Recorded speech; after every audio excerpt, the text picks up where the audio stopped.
In the wake of Donald Trump's election win, and given that one of my areas of focus is small cap stocks, I was asked by several sources to answer a simple question. That question being, is Donald Trump good for small caps? Now, following the Trump win, markets generally and small caps specifically received a bump. The broader market moved higher as measured by the S&P 500, as we can see here, but small caps received a real boost. While the bump has leveled off in terms of the broader market, the small cap market, as measured by the Vanguard Small Cap Index Fund ETF here, paused, then continued to move forward, and now is up over 11% on the month, basically with all the gains in the wake of the US election results. Certainly enough to be considered a sizable short-term bump. This is notable, and we will talk about it further in a moment. Now, let's quickly look at past historical post-election market returns to see if we can draw any conclusions here. Well, this is the S&P 500 election results. The day after, you can see results were lower on average across the last 11 U.S. elections. The same thing on the Dow, but by the year end, they were higher. Lower the day after, by the year end, higher. And the same thing can be said on the NASDAQ. On average, it's been negative. Similarly, the day after, but at year's end, the markets were higher. This is likely, in my opinion, driven by the fact that the stock market investors really just love certainty rather than by entering any potential favorable policies from the incoming president. Now, I'm going to note a couple of items from these post-election numbers, some commonalities here. Generally, the day after and the week after following the election, if they are positive, the gains by year end were above average, the average gain at that time. Following the Trump win in 2016, the markets ended positive and held a solid gain for the year to year end. The biggest gains of all the 11 elections by year's end actually came following the Biden win in 2020, and they were actually statistically larger by a significant amount at 11.48% by year end. So go figure there. Let's take a quick historical look at the election outcome scenarios and market performance following the election. One scenario, one might think that a scenario 1 and 5 here would have statistically significant outcomes. Scenario 1 and 5 being White House and Congress in control by one party, but the numbers say otherwise.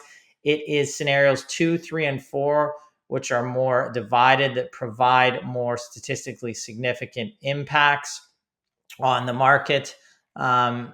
We are in scenario 5 right now, which is statistically indicative there could be little impact. Now, over the coming weeks and months and even year, you will hear many theories on what a Trump presidency may or may not do for the stock market. You also witness many pundits picking winning sectors and individual stocks they believe will outperform based on how they believe Donald's second term will play out. Now, here are some of the commonly held beliefs that I often hear. Trump is good for commodities, oil and gold as primary beneficiaries. Many believe he is good for Bitcoin or cryptocurrencies, bad for vaccine stocks, and a significant positive for smaller companies. For many well-documented reasons, I am generally skeptical on the value economic policy predictions can add in terms of real returns to any portfolio over the long term. Nevertheless, we will quickly examine some of the more popular current predictions, including the potential for small cap outperformance under Trump. Now, in the immediate aftermath of the Trump victory, investors began buying up stocks of financials, as we can see here, smaller US companies and cryptocurrencies, as we can see here. Now, as they laid bets on the winners coming out of Trump's preferences for higher tariffs, lower tax rates, and lighter regulation. So why have small caps benefited most from this buying? Well, I'm going to give you about 3 or 4 reasons here. Number one, we're going to start with, as opposed to the Canadian financial markets, which are dominated by 5 banks, the US is littered with hundreds of small regional banks. Many are public themselves, and small caps. Talk of low lower regulation help buying in financials, but due to the sheer number of US small cap banks, small cap indexes have benefited disproportionately from the bump. Looser regulation also tends to make mergers and acquisitions easier in the financial arena, a tangible potential boon for these smaller banks. Let's continue on that theme number 2 here.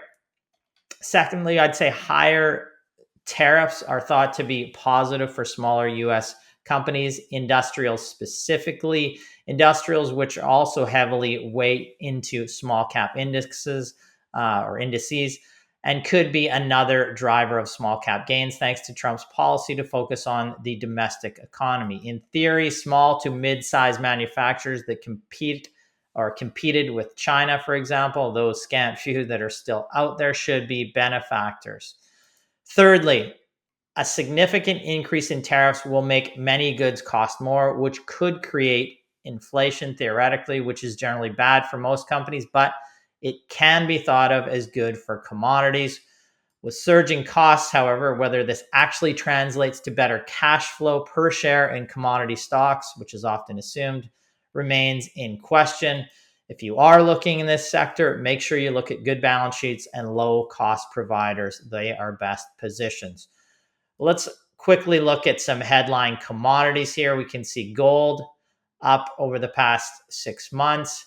In October, gold surged past a record 2,700 US per ounce. Many think this rally is linked to inflation concerns, aggressive central bank buying, and rising global tensions. While gold inflation relationship isn't an exact science, many believe the gold price increase reflects inflation fears, but gold actually moved lower initially in the wake of the Trump win.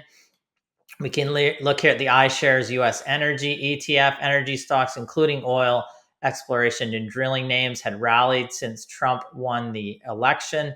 He is thought to be as more petroleum production friendly with his drill baby drill campaign slogan. While an extremely short sample size, crude has actually declined since he was elected. We caution that a supply increasing drill baby drill policy could actually be a significant negative unless costs are somehow reduced massively for producers. If oil prices drop on higher supply, a robust drilling environment could help energy service companies, but in almost every period of falling energy prices in the past, drilling naturally declines. This is bad for energy drillers and service stocks. It remains to be seen what effect, if any, Trump will have near, mid, and long term on oil companies. It has been reported that Trump is good for defense spending, which should be good for defense stocks. But I've also heard the Donald state that he has a plan to help end the conflict in the Ukraine and other regions. Great for soldiers and people who are dying in these conflicts, but not great for the defense business. So what would we say? Well, proceed with caution when basing your portfolio on election results. In the end, every prediction is dependent on each of the policies driving the optimism moving forward, having the desired effect. This is most often easier said than done. In an interconnected world, despite protectionist efforts predicting how global events such as pandemics, wars, China, a debt crisis, or other events that can have massive effect on a sitting government's policy will play out over the next 4 years is often a fool's game. So what should you do? If you're looking at individual stocks, we advise investors focus on the earnings quality of the businesses they are buying rather than a pundit's prediction on what any sitting government's policy may bring. In most cases, your holding period, even in small cap, should vastly outlast the staying power of the current president or prime minister, for that matter, and his or her policies. As for small caps specifically, the outperformance trend was already in place. Small caps have been quietly gaining momentum for the better part of a year. Stock market gains are no longer concentrated in a handful of mega cap technology stocks, and deglobalization had been a market buzzword for months. As we have detailed to our clients many times, and even on this podcast, the opportunity in small cap stocks has truly been centered around the valuation gap between small and large cap stocks. And while it has narrowed, driving the outperformance in 2024, average multiples on profitable small caps remain at a significant discount to their large cap and in particular mega cap brethren. So purely from a numbers perspective, the multiples continue to be in favor of the small. The 10 largest constituents of the S&P 500 index account for over 36% of the overall index and trade at a forward PE of 32. The 490 remaining stocks in the S&P 500 trade at a forward-looking PE of around 21 today. And the S&P 600 small cap index currently trades around 15.8 times forward-looking earnings for the first 20 years of this decade. To give you an idea, this century, sorry, not this decade, small caps traded with premium multiples relative to their large cap brethren. If this ratio were to reverse, there remains plenty of room for growth in high quality small cap names, Trump, bump, or not. All right, that's going to close out my segment. Hopefully that gives you an idea of whether small caps can outperform and what you should be doing in your portfolio after really any election, but this election in particular. Yeah, exactly. Trump bump or not. And I think like I brought it up on the podcast not too long ago. I think that I did, but I got like an email from Questrade. This was before the election, and Questrade is basically trying to get their clients to trade more. Essentially, that's how they're making money. And I got an email basically saying if Trump wins, I'm just basically parroting what Ryan's saying. Energy. One of Trump's election promises is to make America the dominant energy producer in the world. That may be good for energy infrastructure stocks, but I mean, if he drill baby drill, oil prices go down. If he could do that, it's not going to be very good. Again, like healthcare, a Trump presidency is also less likely to add increased regulation to pharma and healthcare companies, and then as well as goes into defense, just like what Ryan was saying. And I think that it's like you really have to, rather than just like seeing an email like this and being like, oh, yes, these are sentiment trades. I need to, make these sentiment trades. Like, again, like there needs to be more thought that goes into it. And again, Questrade's business is making. Well, they're trying to make you trade. Yeah, exactly. They're trying to make you trade. So again, in healthcare, for example, there may be some good with less regulation, but there may be some of the payers cut, and so specific drug or medical device companies, DME companies, could be a significant negative. So you got to look at the individual situation, the individual company, and again, most often just look at the quality of the business, the quality of the earnings. Those are things you can control. You just cannot guess on policy. You can speculate, but again, you're adding a layer that you just can't control. Just look at the good solid earnings and revenues behind those businesses. It sounds boring, but boring is beautiful in the stock market. I keep telling people that.